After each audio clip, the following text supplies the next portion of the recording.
love now and Did you fall in love last night? I love her. Love was stronger than anything you can For the love. love. And I love you more than anything. There's still love. From the New York Times, I'm Anna Martin. This is Modern Love. Today on the show, I'm talking to Joan Price. Joan is 82 years old, and I gotta tell you, she is the sexiest 82-year-old I have ever met. When she sat down to talk to me, she had bottles of lube lined up in the background.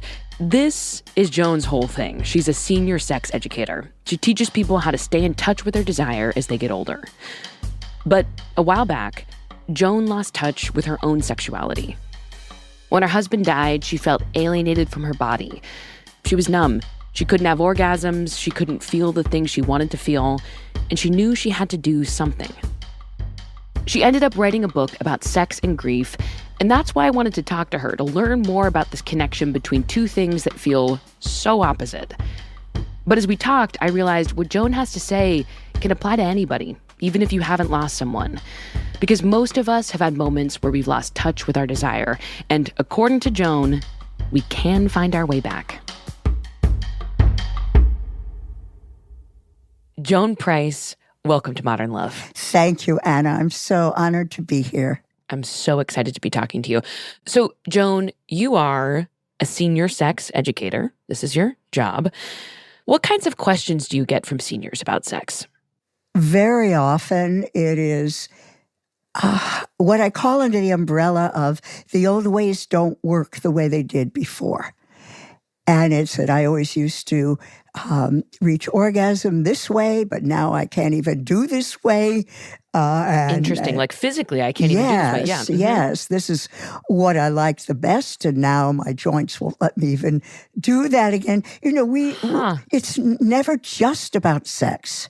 But it is about sex. And so often, doctors and even therapists will avoid the subject of sex if it is an aging person. What do you think they're scared of? I mean, and this is, of course, you know, I am not a doctor, nor are you, but what are you sensing either in your own experience or from readers? Why is sex like a topic to stay away from when someone gets older? Oh, boy, it's what I call the ick factor often, which is, ew, wrinkly people having sex. That's disgusting. Who'd want you anyway? And I get that. I don't personally get that anymore because I have a real response to that, which is, at what age do you plan to retire your genitals? Old people are not the other. They are you if you're lucky enough not to die first. And if your sexuality is valuable to you now, why do you think there's this arbitrary date when, okay, I don't care about that anymore? I want to sort of let that sink in because it is, I mean, it's hitting me. Old people are not the other. They're you, right? If you're lucky. If you're lucky. I mean, talking to you, it's clear that you are affirmed in your sexuality. You want to help people also get in touch with their bodies, with their sexuality. Have you always been a sex-positive person? I went through a lot of phases in my life, Anna. And I was in long-term relationships sometimes. I was in monogamous relationships often until I was in my late 30s, early 40s. I had had a very serious relationship dump me. And I felt I just needed to go wild for a while.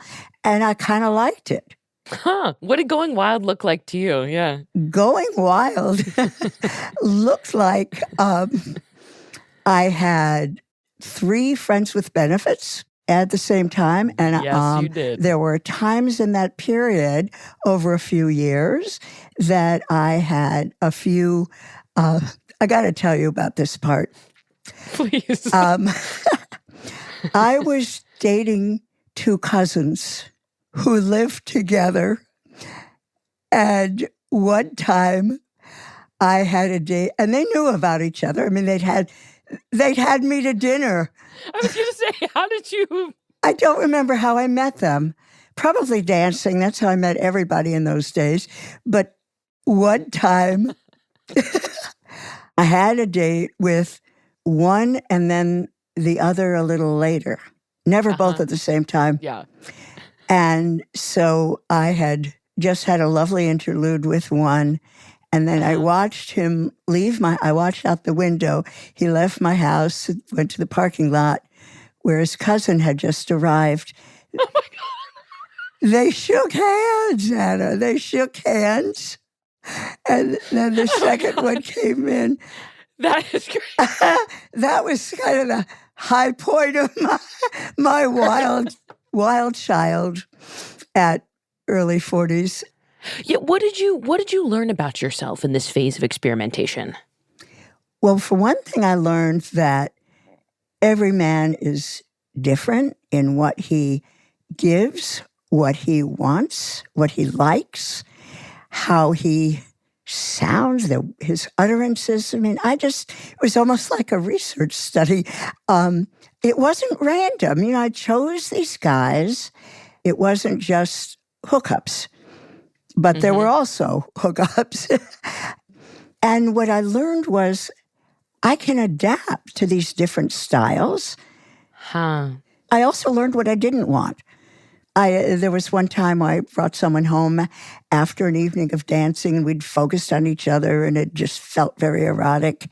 And he came home with me, and then I didn't like it at all. I didn't like what he wanted to do, what he wanted me to do, how selfish he was, and so I sent him home. That also feels like you've perhaps reached a level of self-assurance. You're like, if I'm not enjoying this, I'm not going to gut it out. I'm going to say, all right, this was cool. See you at the dance studio, like, bye-bye. And which it sounds like is what you did. And it was a tough learning. It didn't come automatic at all.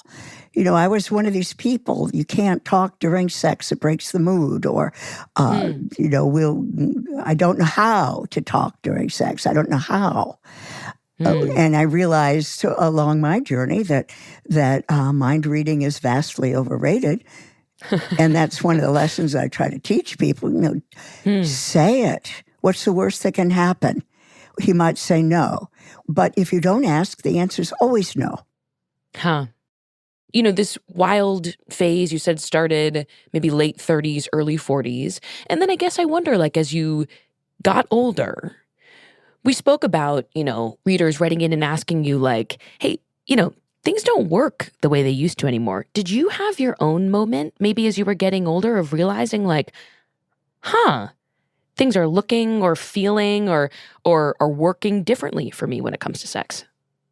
What happened was a bit later. It was probably in my late 40s.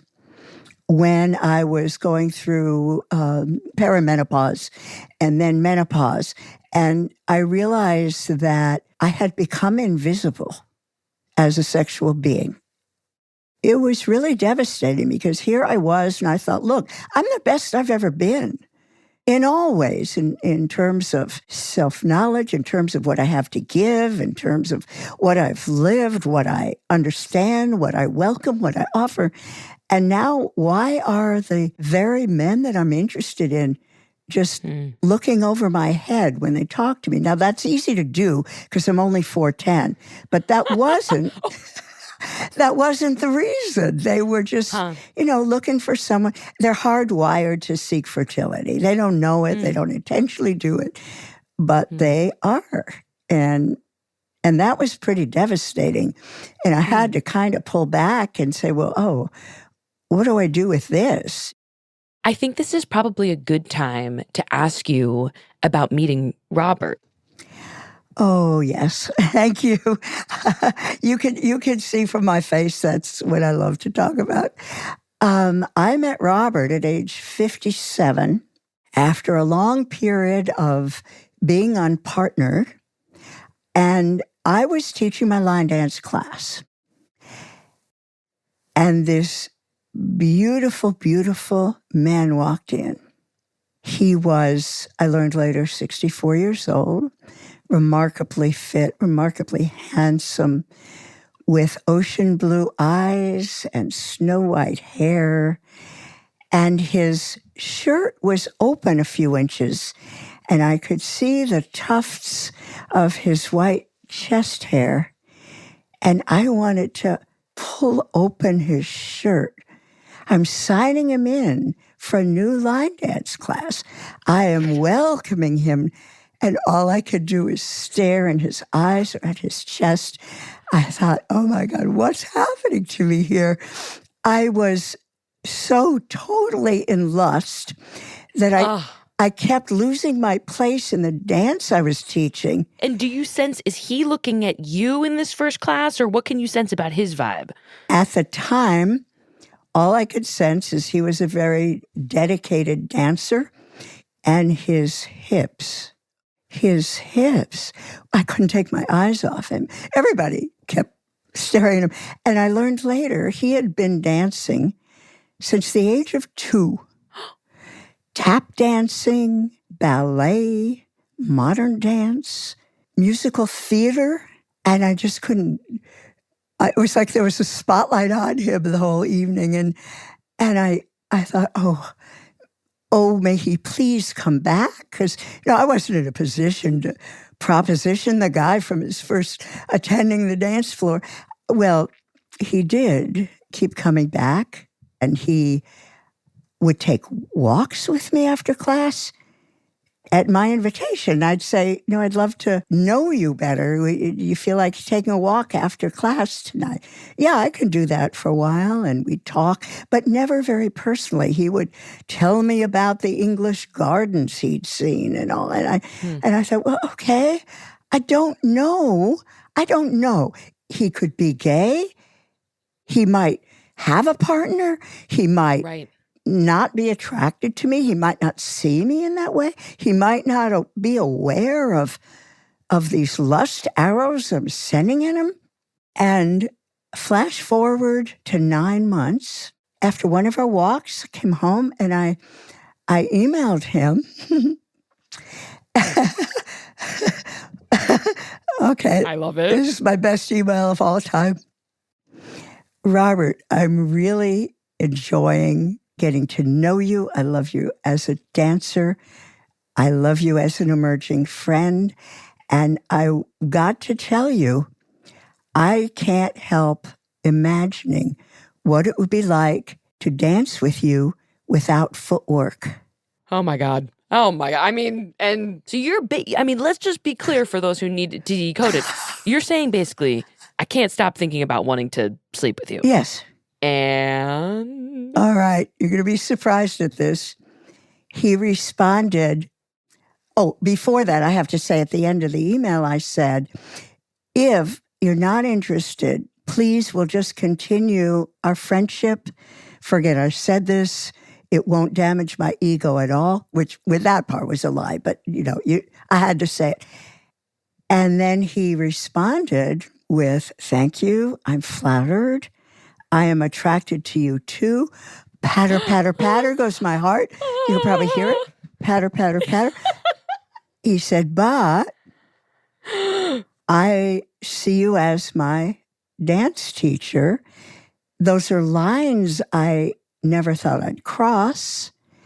Oh. And can we just get to know each other a little better first? I don't rush into sex quickly. Quickly, 9 months. And I am this person whose motto is, the only problem with instant gratification is it takes too long. So I said, of course. You got it. No problem. This man is worth whatever it takes. If later it doesn't work, okay, but I've got to give it. I've got to meet him where he is. And then, after an hour or two, I got another email. I've changed my mind. No. What? Maybe it's time for these old parts. And we made a date for 2 days later to go for another walk. And after that walk, we sat at a park bench and we kissed and kissed. How was the kiss? Oh, it was glorious. I was dizzy with exhilaration from this kiss. I cannot stop kissing this man ever. And 2 days after that, we had our first sex date at his house. Stay with us.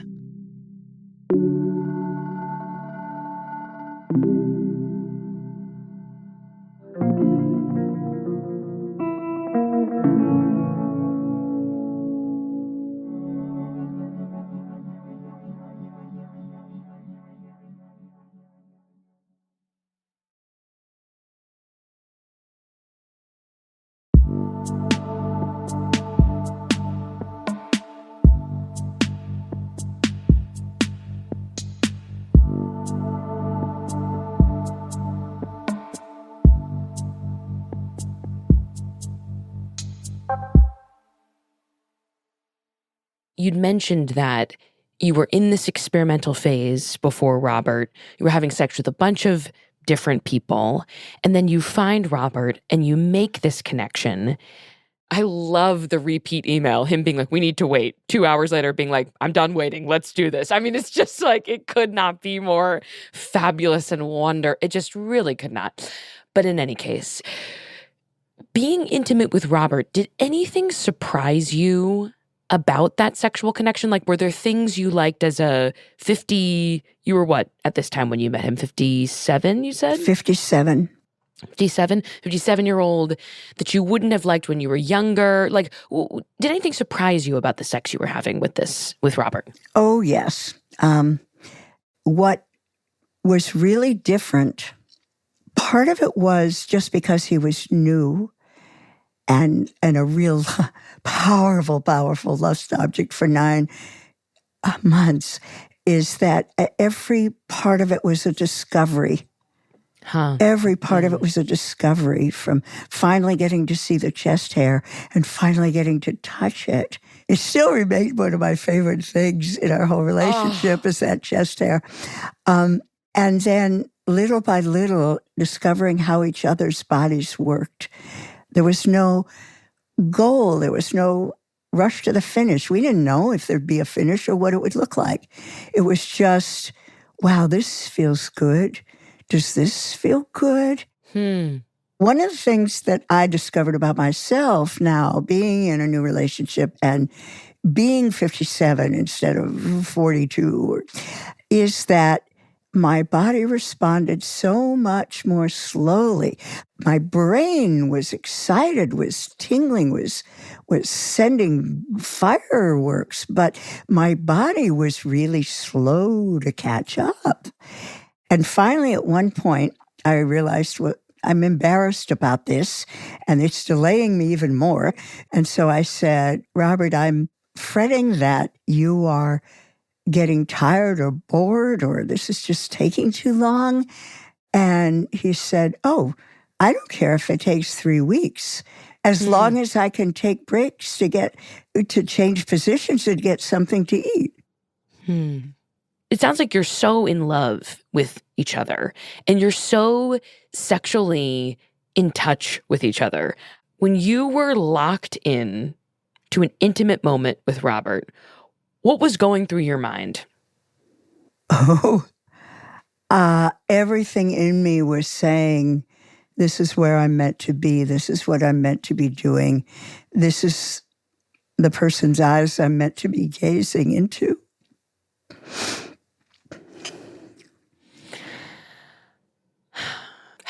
How special to feel that, Joan, really. Yeah.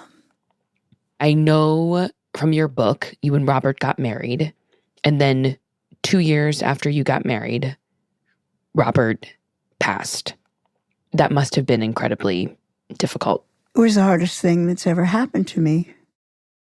He had been diagnosed with cancer, and it was under control for a time, and then it wasn't. And we got married knowing that we had limited time together, and it was the right thing to do because our relationship deepened after that.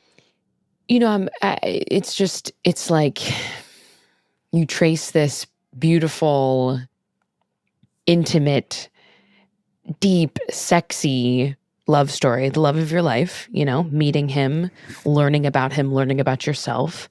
And then, you lose him too soon. What was that time like for you? You said it was the hardest time in your life. If you can, bring me into that time. The night he died, we knew it was imminent. We had a caregiver in the other room so that I could go in and out. And Robert started making throaty noises. And the caregiver said, "It's almost time. If you have something to say to him, say it now."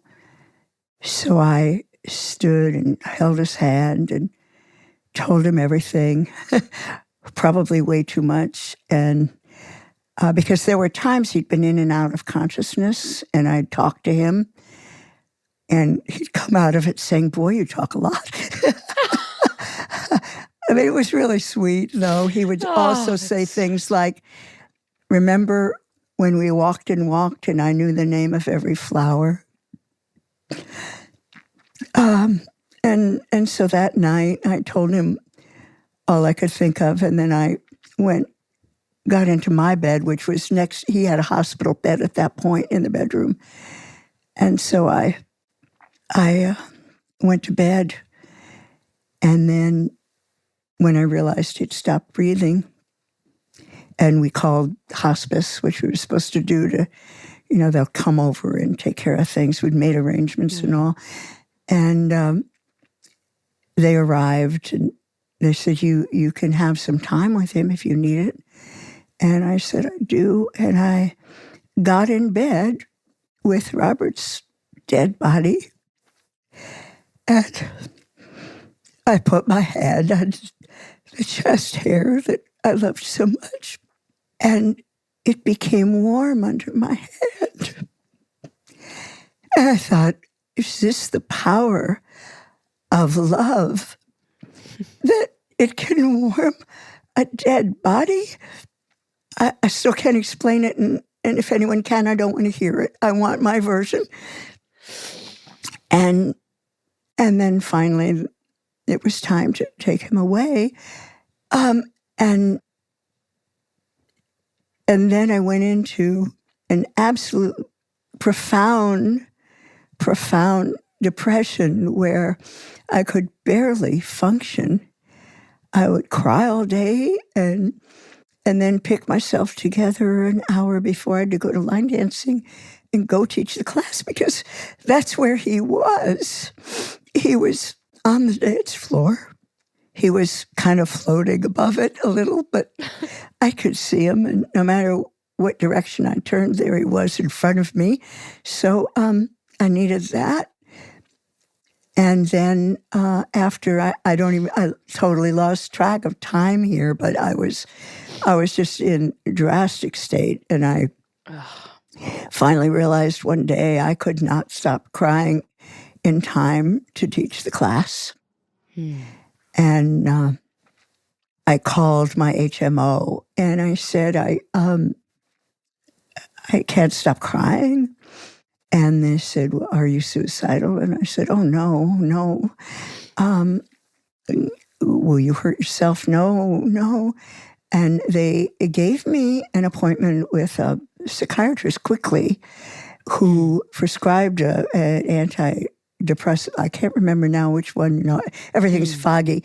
Yeah. But that was very helpful. I still could barely do basic functions. It is totally a privilege to hear about that, and to, in some way, just sharing your experience of that, even though it is, it's devastating, but I appreciate you letting me in. I really do. I'm grateful for the opportunity, because even though you see I'm crying, it's important for other people to realize, oh, I am normal. This happens, and look at her now. So obviously there's hope for me too. How did your body feel as you were grieving? Numb. It shut down. I was aware I'm a sex educator and know this stuff of how much of a release sex can be or an orgasm can be. I didn't need another person for that. I was aware of how it's a stress reliever, how it will kind of ground you, how it'll help you sleep. And I just thought, no, it wouldn't work. That numbness, did it start to fade? And if so, when and how did that happen? It didn't start to fade until my third grief counselor, who was a remarkable older woman who I just felt so comfortable with. And I said to her, I know I should bring back solo sex into my life here. I know it would help me, but because you hadn't been masturbating or self-pleasuring at all since. I had not, and I told her I feel so numb. I don't even know if it would work. And she said, "If you have a vibrator, it'll work." And I thought, I tell people that all the time. I was just gonna say, the grief counselor says that to the sex educator. I tell Interesting. everybody that. Yeah, Hello, yeah. Joan. Yeah. Open your ears to what you know. And she was right. That did work. And then I started a regular practice and got myself back into having regular orgasms and all that brings. It made me cry because I couldn't help but picture it was Robert who wasn't there, who was there but wasn't there. Can you tell me, I mean, that feels extremely intense to me, like reigniting your body and your desire, but at the same time, in that, reigniting, getting so much closer to grief. This is a feeling you felt with Robert. Just tell me about that experience. Well, in my fantasies, when I was pleasuring myself, I could only clear my mind, and because our minds are always interfering with everything, including sex.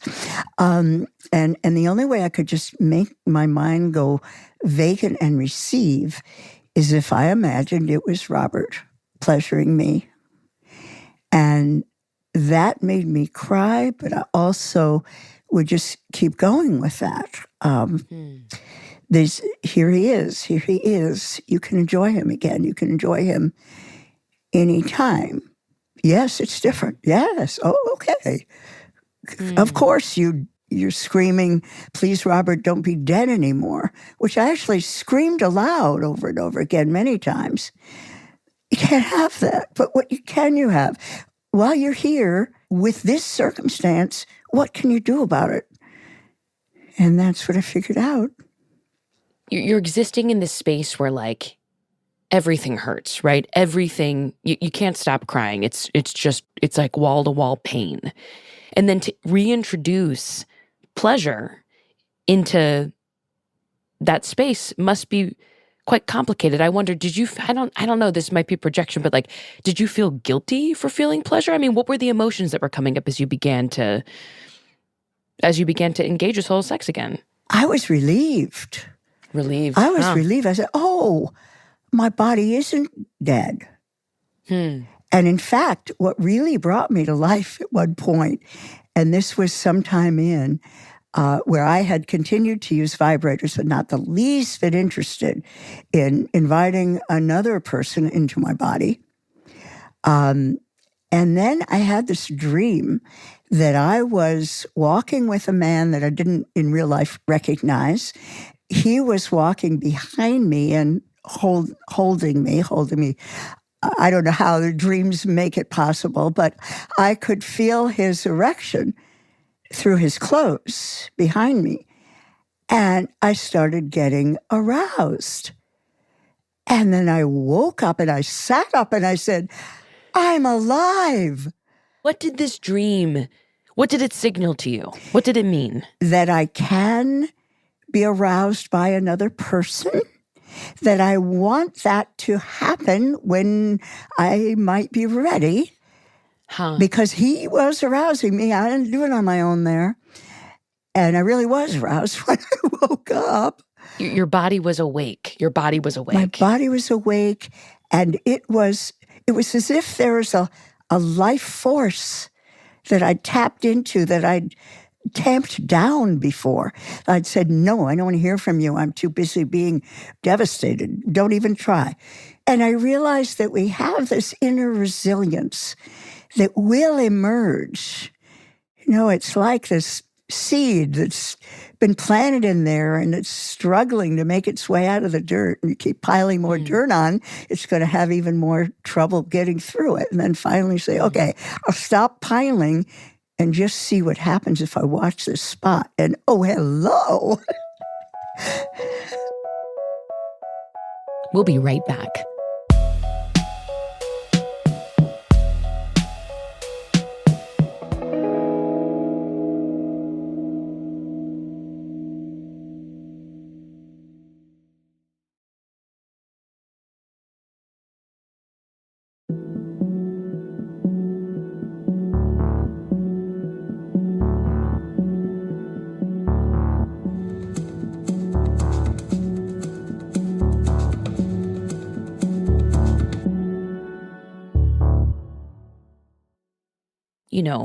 Masturbation is one thing, but being ready for a new partner, having sex that's not just oral sex, having sex with someone else, is a totally different thing. How did you begin to navigate that? Very, very slowly, with a lot of starts and stops. What I realized along this process, which took years, is that there is a timeline for getting back into sex. But no one knows what it is. And it's different for everyone. And this is one of the main things I teach in Sex After Grief and otherwise, that don't let anyone tell you should be dating by now. Don't let anyone tell you it's too soon to date. I mean, we get all these horrible messages that clamp us down again. Only you can tell when you're ready. And when you think you're ready, maybe you are and maybe you're not. So when you think you're ready, try something tentative and check in with yourself. What I realized along this is that it isn't just going from no sex to everything goes.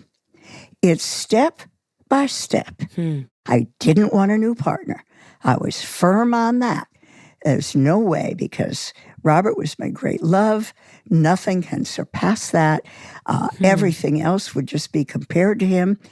It turned out that I wasn't telling the truth to myself, but I didn't know that. But that's the next story. But first, and so I'd try things. I'd try just having first dates with people. Nothing there. I said, well, maybe I better just choose widowers, because then I will get someone who really understands. And that turned out to be true. However, being widowed was the only thing we had in common with the people I met. And so that, well, I wouldn't be interested in this person had we not had this in common. So, all right, we're going to rule that out. And then I tried having sex with another old friend.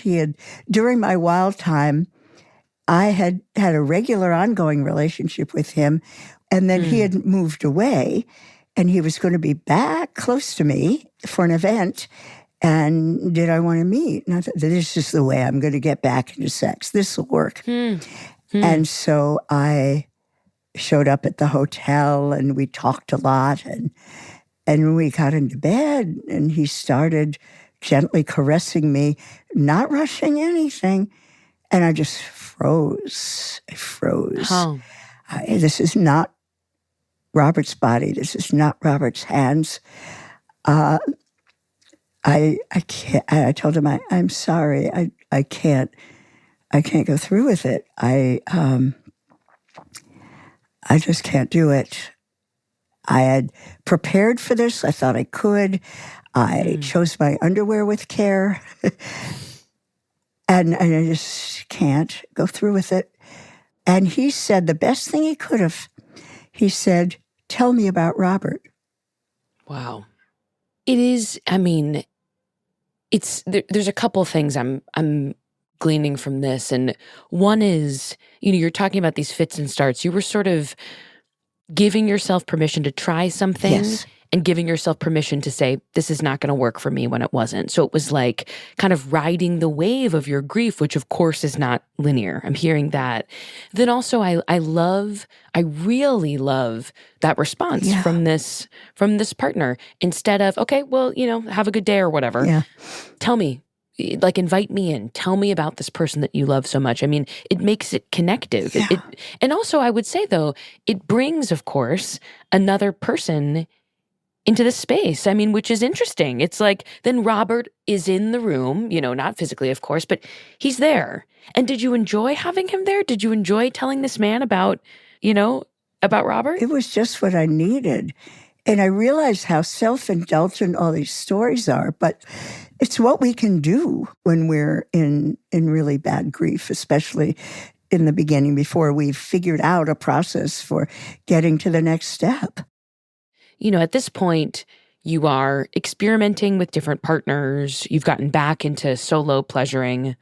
But you're so not looking for another partner. And then, almost 9 years ago, a person appeared in OkCupid responding to my profile. His name is Mac. And he was everything I would have been looking for if I'd been looking for someone. Tell me. He was smart. He was open. He was communicative. He was accomplished. He had his own life that was rich. And he also was a widower. And he had lost his wife recently after long caregiving while she was ill, and he needed to find out how to live again. And he'd written a really good profile. He was a retired anthropology professor. He was fit, a hiker. He was all the things. He wasn't a dancer and he didn't have chest hair, but otherwise he's kind of perfect. He liked to cook. Ooh, he liked to cook. I know. So we arranged to meet at a coffee shop in my town, and we arrived to find it's closed. Oh. And so I said, well, do you want to go for a walk? There's a walking path just across the street. And he said, yeah, I love to walk. And so we walked and we talked for well over an hour, getting more and more excited about each other with every revelation and how easily it was to talk to each other honestly. He could talk about Marjorie. I could talk about Robert. Marjorie is his wife who passed. Yes. And yet we didn't have to talk about those things all the time. We could also talk, well, he thought my work was fascinating. And so many men were intimidated by it. They say, oh, I don't dare date you. If I'm going to intimidate you, it's a good screening test. That's fine. And then we went home, and we then started emailing again immediately. We just had this, wow. I don't know how many emails we exchanged over and over. In one email, I said, are there any questions you haven't asked that are really important to you? And he said, yes. Can you imagine having sex with me?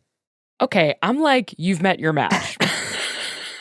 And I replied, I'm imagining it now. Did someone turn up the heat in my studio? I mean, you are the queen of sexy emails. You are the queen. Don't ask me to text. I need my keyboard. Can you tell me about the process of being intimate with Mac? What was that like? I mean, you're both widows. I imagine that adds a dimension. Tell me about that. We made a date, I think 2 days after that email, to meet at his house. And pretty quickly, I said, can I see your bedroom? And I had brought lube. I had brought condoms. I was ready. And he was just so eager after a very long celibacy that it just happened, kind of the bodies took over, and we didn't really have to negotiate anything at that point. Later, we thought, okay, now there are some things I want you to understand about how my body works, and I want to understand more about yours.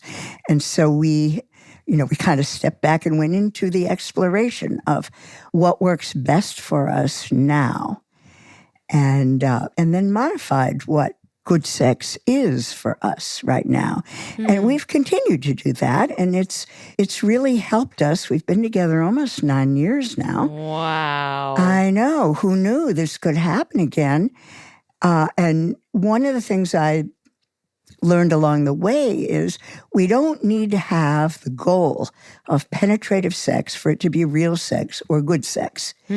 Let's see what we can do now, given the buffet of sexual choices of things to do that will arouse us, bring us to orgasm, keep our old bodies comfortable, and work. Mac had never experienced a sex toy other than a very old magic wand that Marjorie used solo, not with him. And I've introduced him, it would be fair to say, to dozens of sex toys now. We bring it into our sex play. He enjoys the penis sex toys as much as I enjoy the clitoris sex toys. And it's never that or us. It's all of us. We're a threesome all the time with these sex toys, or a foursome if he's using a different one. We have this game we play. We really believe in keeping sex fun with surprises and games. And one of it is that we each have a sex basket. This is at his house. We don't live together, and we're very happy that way. We each have a sex basket. It's filled with the lube each of us needs, a wash-up cloth, the sex toy we want to incorporate, and anything else that might be fun, a blindfold or something. And he will come into my room. I have my own room at his house for when I stay over, which I highly recommend. He will come into my room and he will look at the basket and he'll see what's in it and he'll know what I want. Before that, though, in preparation, I have a shelf in that room that I call the vibrator charging station, Oh my God. which has multiple connectors. And each time we make sure that what we need to use is plugged in. And even if we might use it, we're not sure. We plug it in and make sure. And when I'm preparing for our sex date, I will look in the basket and find, he sneaked in here and, he wants to use this. Oh, that's exciting. Wow. I know. It's all a matter of build-up in a really interactive and fun way. And so then I put the 2 sex baskets on the bedside table. I have a bell there, too. And the bell is used to summon him when I'm ready. And so when I'm ready, freshly showered and got everything settled, and phones are off, and I'll ring the bell. He does not come in until I ring the bell. I'm basically speechless in the sense of everything you're saying is adding a layer of erotic on top of the erotic. And I mean, I'm hearing the tingling of the bell, tinkling, whatever, in my mind's ear. And I'm like, it's on. What a fun series of practices and rituals or like structures you have in place to keep it exciting. I mean, it sounds thrilling. And some of these things, I'd say maybe all of these things, we had to figure out being old and having body parts that were wonky or hurting, but they're applicable to any age relationship.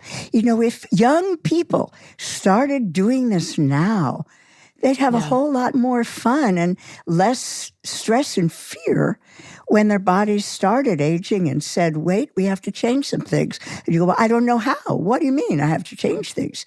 You're so right. This is applicable advice to anyone, regardless of age. And I want to return to this idea that both you and Mac have lost people, Robert and Marjorie. I guess I wonder, sort of invoking them in these spaces. How do you go about that? What's your insight into that part of sex after grief? Part of our intimate conversation, not while we're in bed necessarily, in fact, usually not in bed, but when we're having normal conversation, is nothing's off limits about Marjorie and Robert. And very often, we'll ask each other questions, or something will remind one of us of a story, and I'll tell the story, and it's so welcome. In a way, I joke that there are 4 of us in this relationship. And it's just so open. It's not, so many people who don't understand the grief process think you have to rid your house of everything that reminds you of your previous relationship and so on. Right. And it isn't that at all. We can love 2 people at the same time. The person we lost and the person we have. What I came to understand through my process is that loving someone that deeply doesn't close your heart. It expands it so that you can bring in someone new. I wonder if someone listening has lost someone and wants to connect with their sexuality again, what are some first steps you recommend they take? Some first steps are to decide exactly what it is you need at this moment in your life. It's not what you needed before you lost your person. It's not what you'll need from now on. It's right now, right now. What does your body need? What do your emotions need? And what don't you want yet? And to then go looking for that. And to explain to a potential partner, and by potential partner, it needs to be someone well chosen. It needs to be someone that you get along with, you're getting to know, and the chemistry is there, and the easy communication is there. And you feel that you are connecting well enough to say, I am very vulnerable. This is my first time, and I honestly don't know how much I'll be able to do. So I want us to agree that we'll just maybe hold each other and kiss for a while and see how that feels. And maybe we'll do some exploratory touching next. We'll see how that feels. And then we'll stop for today to see how that feels later. And if this is good with you, I want to go on this journey with you. If it's not, just tell me now, no hard feelings. I know this is not what you signed on for. Even before, you do lose your partner, you recommend in your book some steps people can take to make this sort of transition easier. Can you talk about what you recommend folks do? Well, one thing that we did, and I recommend that everyone do, whether your partner is ill, on the verge of death, or perfectly healthy at the moment, is to sit down and have this really important conversation. And first, let me tell you why. So many grievers are consumed with guilt when they start thinking of inviting another person into themselves. They feel, I'm betraying my husband. I promised fidelity. It would be betrayal of everything we stand for. And what I want to have everybody do with a partner that they're lucky enough to have with them is to say, I love you. And I want you to know this. If I predecease you, or I am unable to be a complete partner to you, I want you, please, to feel you can seek joy and comfort with someone new. And to get that message back from your partner. So many people don't, even when someone is close to death, the partner will want to ward it off. I say, no, don't talk about that. No, talk about it. This is the chance you have. And if you do it before you need it, you'll have it. You can keep checking in over the years. Is this still true? And just want to remind you. But people feel they're just consumed with guilt is what I can. Even if the partner hasn't died, but perhaps has Alzheimer's or is confined to a residential home. I mean, it makes so much sense to have this conversation, and yet I understand, I'm sure you do too, why that conversation would be so hard, because the death of, the person we're the closest to is not something we want to think about, let alone speak about in specific terms. But it seems incredibly important as an act of love to remove that guilt, if you do feel that way, to remove that guilt. Yes. Can I ask you, have you and Mac had this conversation? Oh, absolutely. And we continue to revisit it, even though it's gotten to the point of, I know. But we just keep saying it because we just want to confirm it's still true. It's still true. We understand this. And we want this. And one of us may say, I can't imagine. Look at my age. I can't imagine. It doesn't matter if I can imagine it or not. Just, if you do, go without guilt. This is it's a tough one because this is your work. But if I asked you for one thing that you want people to know and remember about sex and grief, what would that thing be? Get to know yourself first. The self you are now without your partner. Don't be judgmental. Don't think, oh, no, I'd never do that. It's a time to be selfish. And it's not selfish, it's self-protective. It will seem like, I'm being selfish. No, you're being self-protective, and there is a new you here. And you don't even know who that is until you take the time and the patience and the compassion to connect and learn and take that forward and realize that, as I learned from one grief counselor, losing your beloved isn't a sign that you will be empty and filled with loss for the rest of your life. Losing your beloved can mean that you learned how to love fully and you take that with you on your path. Joan Price, what a conversation. Thank you so much. It has been more than my pleasure. It has been my absolute delight. Thank you, Anna. Joan Price's book, the one we talked about in this episode, is called Sex After Grief: Navigating Your Sexuality After Losing Your Beloved. The Modern Love team is Amy Pearl, Davis Land, Elisa Gutierrez, Emily Lang, Jen Poyant, Lynn Levy, Riva Goldberg, and Sarah Curtis. This episode was produced by Sarah Curtis. It was edited by Lynn Levy and Jen Poyant. Our mix engineer was Daniel Ramirez, and we had studio support from Nick Pittman. Original music in this episode by Sonia Herrero, Diane Wong, Pat McCusker, and Rowan Nemisto. Dan Powell composed our theme music. The Modern Love column is edited by Daniel Jones. Mia Lee is the editor of Modern Love Projects. If you'd like to submit an essay or a tiny love story to the New York Times, we've got the instructions in our show notes. I'm Anna Martin. Thanks for listening.